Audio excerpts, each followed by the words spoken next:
Public Q&A presents Ask Reddit question. People without depression and anxiety, what is life like?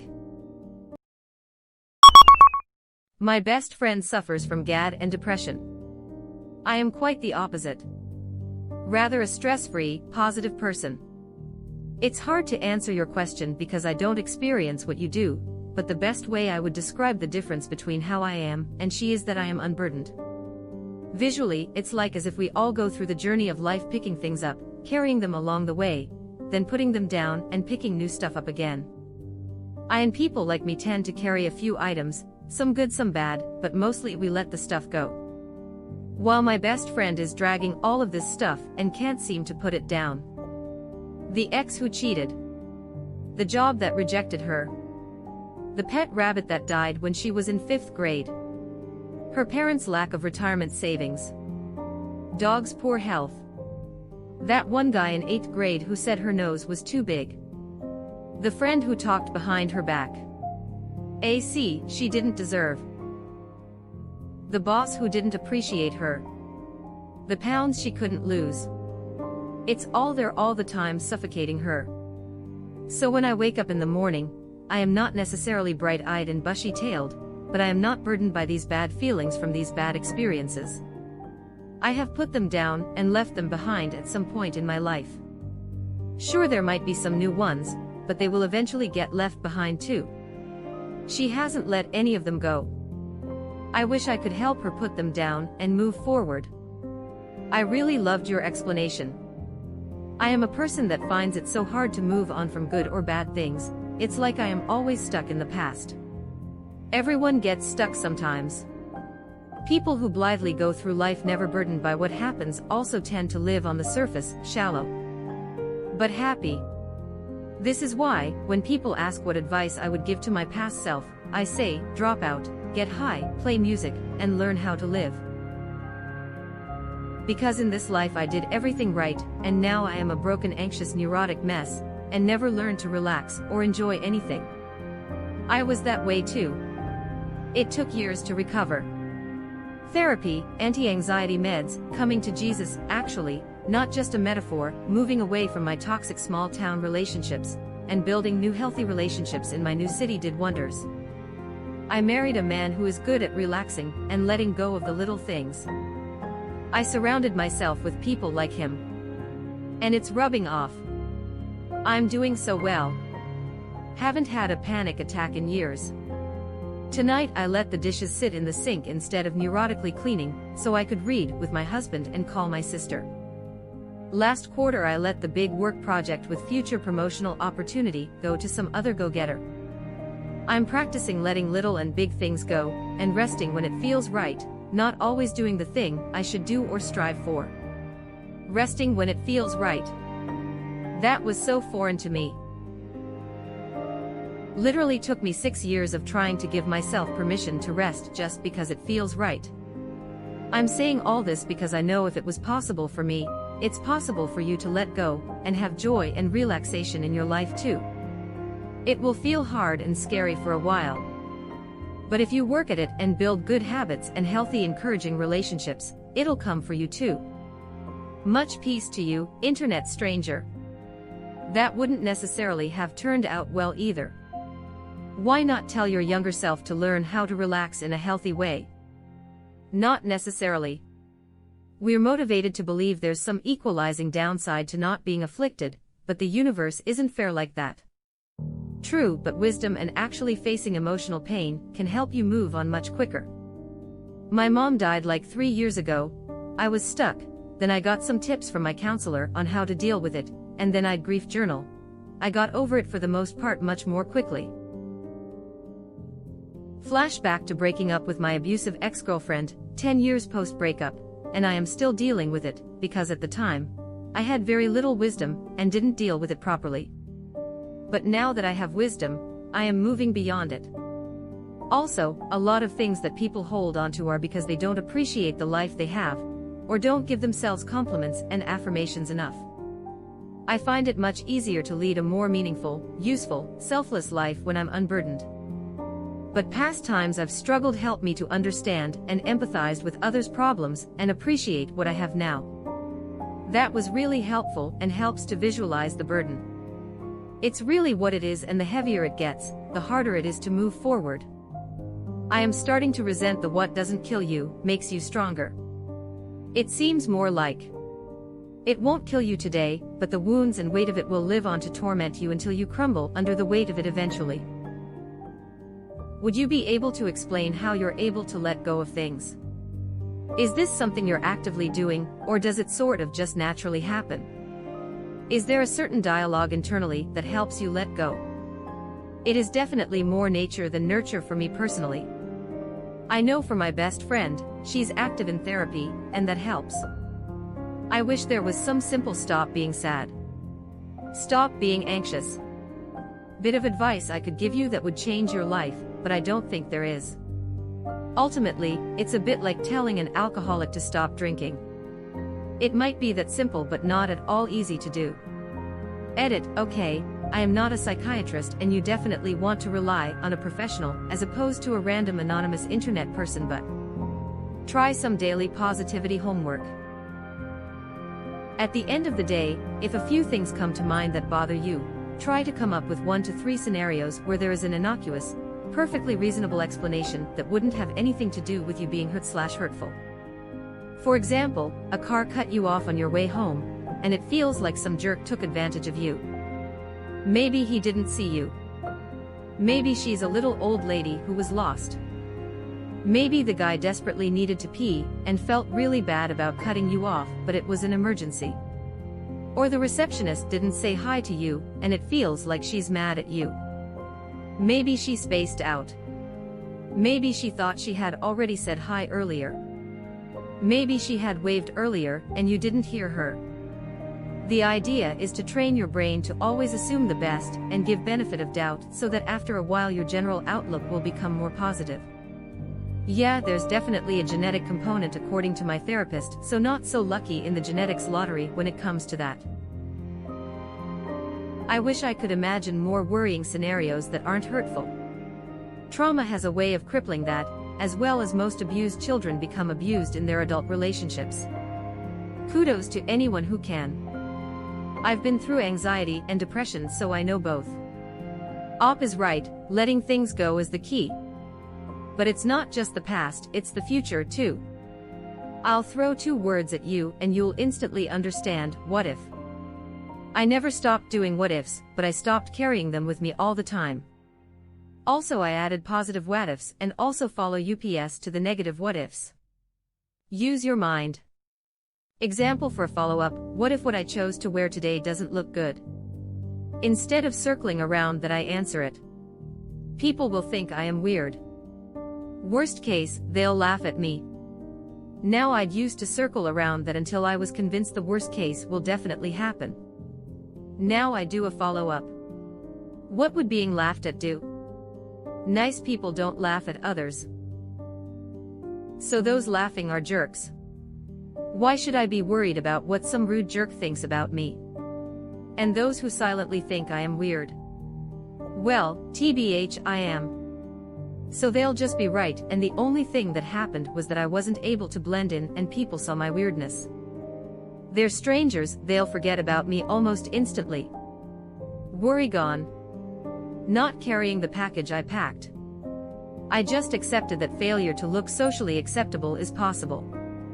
It won't happen every day. And if / when friends comment on it, we can have a laugh together. After all, they already know me. For me, it was the little things that stressed me out. The big things were more like close your eyes and get through, German idiom. Woo this if getting long, sorry. Example for a positive what if: interrupt the what if with its opposite. In the example from above, that would be, and what if the outfit I chose looks really good to others? I might get compliments. Feels good, right? I did a positive what if for my driver's license test. What if they just ask all the things I do know? Guess what, they did. I hadn't studied quite enough, but made it with full points. Don't worry, I studied up after that to be safe on the roads. U/random_36912. I hope this could help you some, too. I've never thought about it this way. The reason why I asked this question is that I never knew the feeling of a life without these things. I was diagnosed with depression and anxiety before I was in my teens. This is helping me realize that I just need to take a step back and give me ideas of something I could try to achieve. Thank you so much for your explanation. That is interesting. I've never heard it described that way.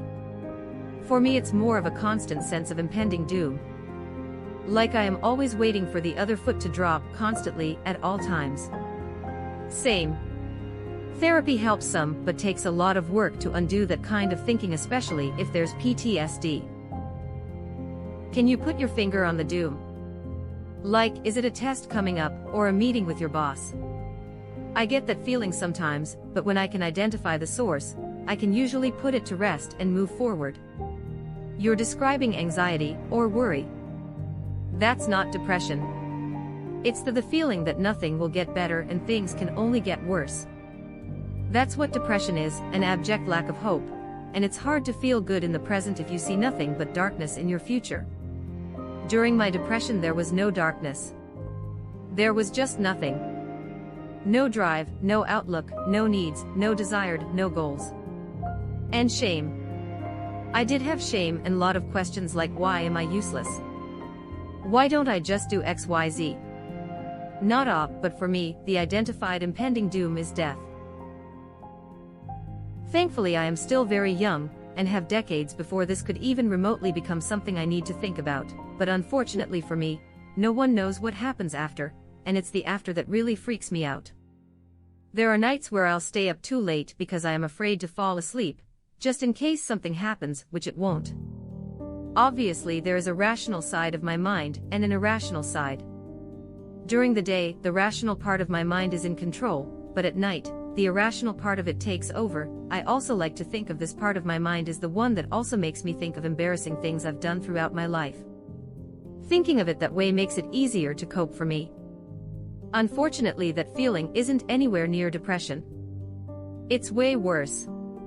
This is exactly how I live my life, much too concerned with the next bad thing that will inevitably happen to me or someone I love. I am just beat down. I don't do the things I like anymore. I very rarely laugh genuinely, and it's hard to even force it. I just come home and be with my pets. That's really one of the things that makes me feel good. Everything else is a letdown, or I am just running off fumes and thinking, what bullshit is going to splatter itself in my face next? I have very little hope things might get better, too. I don't relate at all to this explanation of depression as a lack of resiliency. Nothing bad needs to happen to me for me to be depressed. My anxiety is like yours, also non-specific.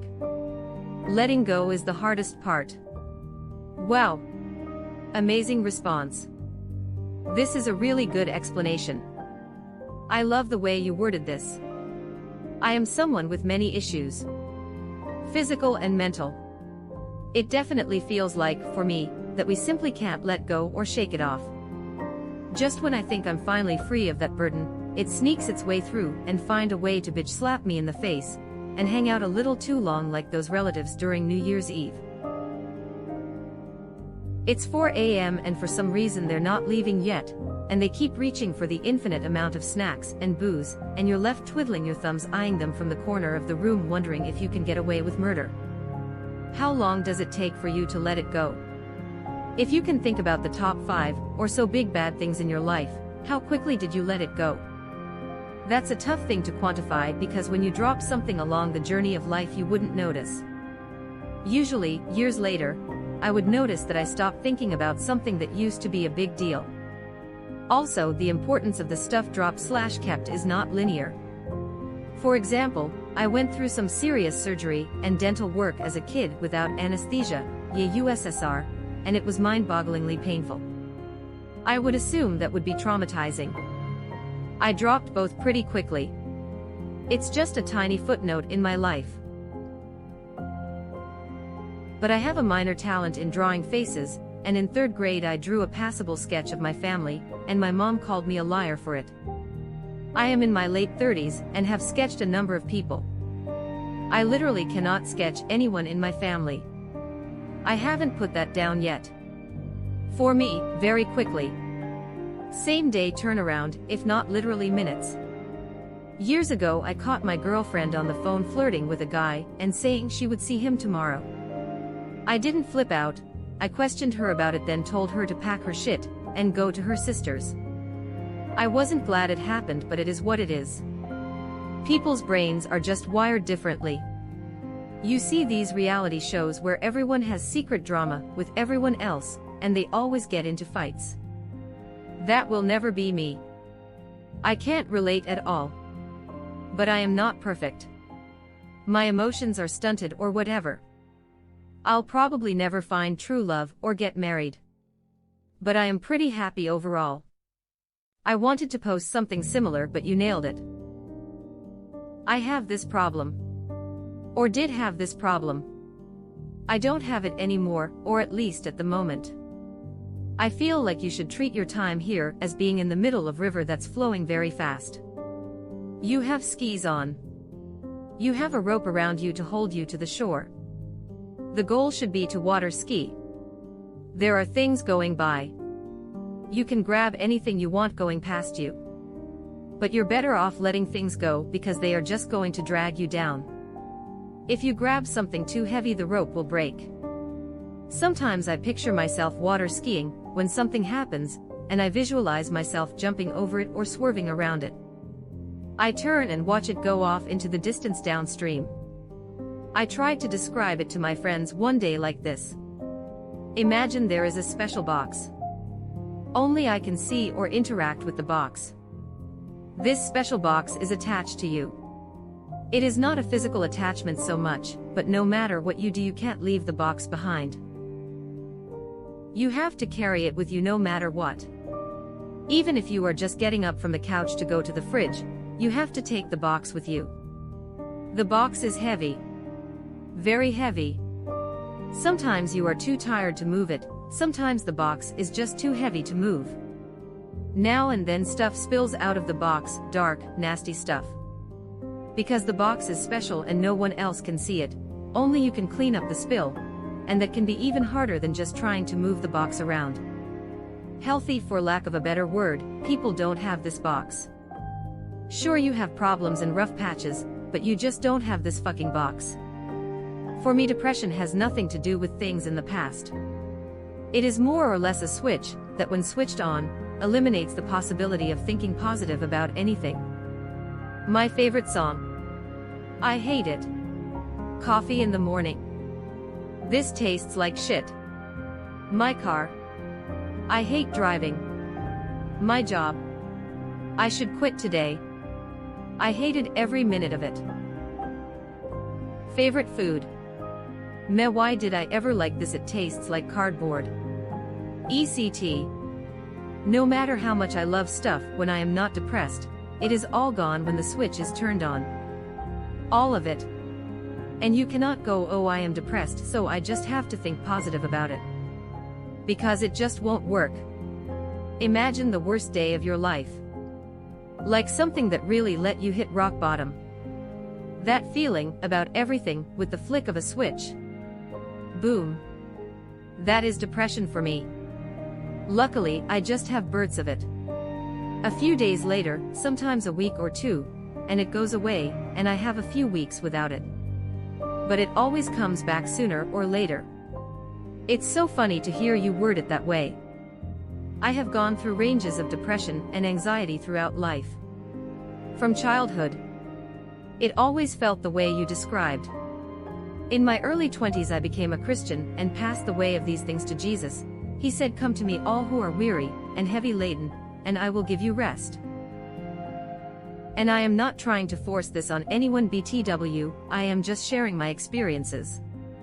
Personally, whenever life tries to hand me another weight, I have to remind myself to pass it to him, and I'll just pray about it, then give it away. At times it's helped instantly, and at other times, I have to remind myself not to pick it back up and leave it with God. It's a strange thing to put into words, but your comment made me feel like other people see the weight of things in a similar way to me. I am not trying to push religion down anyone's throat, just sharing, and how your comment made me feel a bit more understood by others somehow, even though we haven't met or spoken. I am rambling now. I hope your friend finds rest from carrying that stuff, and that you both are blessed. All the best, Reddit guy sparkling heart. Finding something to focus on ahead of us is truly key. Prioritize looking forward, kids, job, promotion, new house, new travel destination, new skill, new memories with family, anything. Looking forward, not backward. Knowing how to do that instinctively comes naturally to many of us, and allows us, even if we have regrets or nasty feelings about something bad that happened to us, to let it go before long. For others, this is a skill that can be acquired, and I think it's crucial to help those let go easier of those by simply getting distracted by something positive to focus their minds on. The problem is I look forward to the next bad thing that is absolutely on its way. I've learned from the past that life is shit, and you have to prepare for the worst. To me, that's what's hard about trying to not feel anxiety and depression. I am looking forward, and I am terrified for good reason. A lot of the time, life ends up proving me, and so many other people, right. This is an actual, completely paraphrased, conversation I have had with my best friend some time ago. Me, how are you doing? Her, I'm feeling pretty good lately. But I am distracting myself with work, talking to this new guy, going out to dinner with parents, and hiking a lot. Me, that's good. But why are those things the distractions? Wouldn't those things be living and depression be the distraction? Her, that makes sense, but it doesn't feel right. You're not wrong. Life is this incredible, beautiful journey of indescribable love and happiness that's studded chock full of disappointments and unimaginable losses. But your focus is on the really bad instead of the really good. I don't have advice. I just want to say that if you could make yourself look forward to the good as you do the bad stuff, life would also prove you right. It sounds like I'm learning to be unburdened. While I don't think I could ever truly let go, I'm able to not be haunted by it. It's like as if I found a wagon or something where it becomes easier to pull my stuff, but I still am somewhat burdened. But eventually I become used to it. For someone who doesn't have it, thanks for explaining it to me, someone who has it. You put into words what I couldn't. Perspective is amazing. That all makes sense. I still vividly remember a lot of the wrongdoings committed against me from years and years ago, and I have problems letting go of them, especially when I come across someone that was involved in one of those memories. Perfectly explained. My friend is exactly like your friend, and any little thing she perceives as negative towards her affects her greatly. I am more like you. I was going to explain, but I am not at all good with words. I didn't know until 6 or 7-ish years ago that how I felt, reacted, and did things was not normal. This cleared things up on how I am supposed to feel: a bit low-grade anxiety and depression, heavy separation anxiety, more separation problems, and a shit ton of trauma and emotional problems. Your friend sounds lucky to have you. Well said. I actually experienced being depressed for a couple of days a month ago, but now life changed. I am looking forward to a happy and positive life. I overcome sadness, I forget the past. When you're not depressed, you didn't worry about what people say to you. It's like you woke up in the morning feeling life is wonderful. Wow, this is amazingly well stated from the third person. You must be a really good friend. I suffer from depression, anxiety, bipolar 2, and AD. This was the same analogy my therapist used in our first session. I am carrying unnecessary baggage through my journey, and she's going to help me unpack and remove the things I don't need. I'm so excited to continue seeing her and live a life with the essentials. Lifetime depressive/anxious here. I have become more positive in the last couple of years, though some traumas do rock me and the PTSD cuts in.